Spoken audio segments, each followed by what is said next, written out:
What is up guys? Andito tayo ngayon sa ating next project na Yamaha L2. So ang balak dito guys is full restoration into stock condition. Sa condition nito, stock up na ang kit niya. So sa tingin ko, may issue na to sa may side bearing niya. Either natuyan ng langis or dahil na rin hindi nagamit ng ilang taon. So tanggalin muna natin tong sa may cylinder head niya at engine block. Medyo stock up na rin mga ibang nuts at screws niya kaya medyo mahirap tanggalin.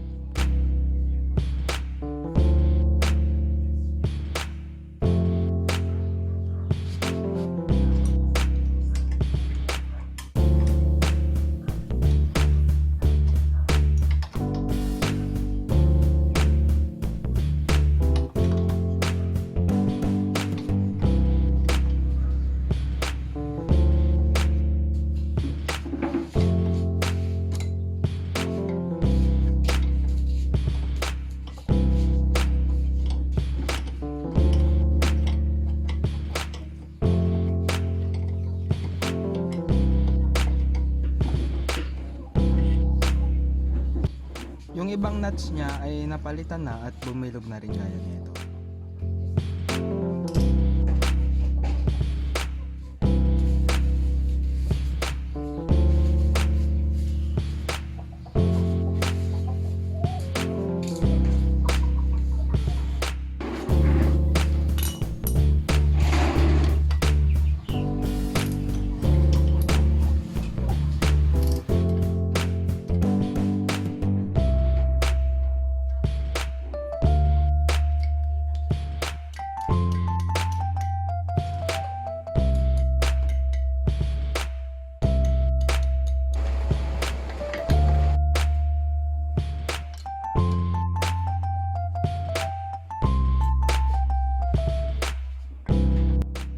So ito ang itsura ng kanyang engine block.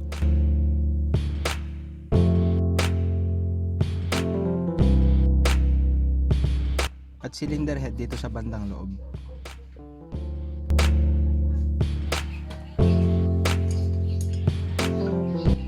Sunod na tatanggalin natin ay itong elbow niya. Bala dito, stock up na rin at mahirap nang ikutin.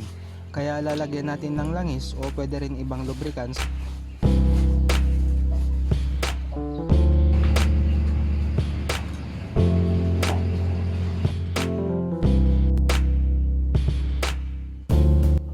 So sa case nito guys, kahit nalagyan ko na siya ng langis, mahirap pa rin siyang ikutin. Kaya pinupukpok ko na lang din siya gamit ang flat screw at itong martilyo. Effective naman.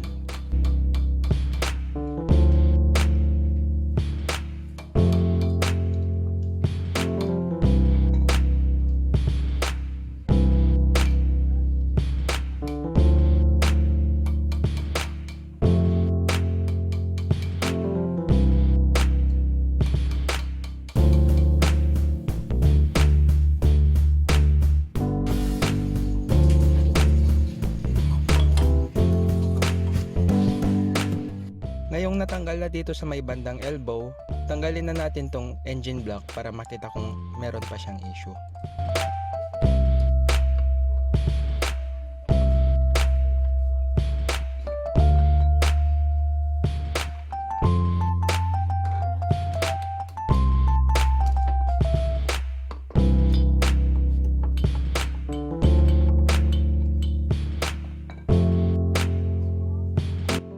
At ayun nga, dito sa engine block niya, putol yung isang part ng sleeve niya. So sa palagay ko, naputol na to bago ikabit. Kumbaga parang pinilit lang din nilang gamitin.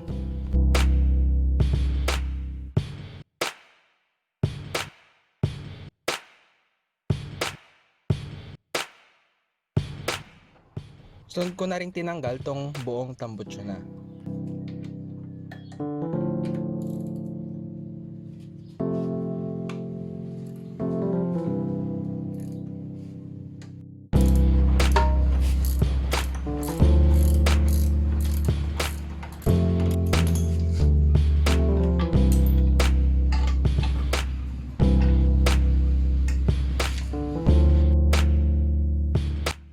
Then para mahiwalay natin tong makina sa chassis, kinakailangan din na matanggal tong ibang parts pa gaya netong air filter footrest, side stand at kick arm.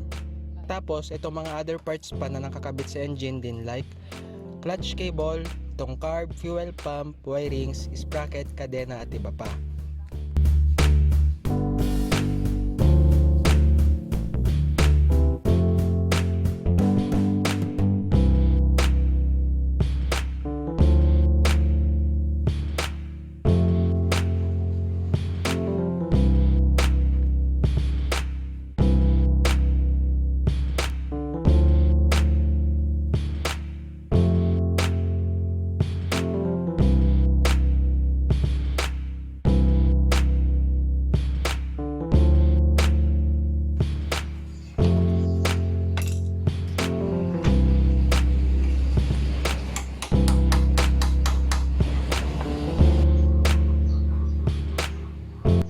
Ita-timelapse ko na dito banda guys hanggang sa pagbibiyak ng makina at sana mag-enjoy kayo.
So ayan guys, nabiyak na natin at marami siyang issue gaya na lamang nito mga bearing, kaya di siya nakikik.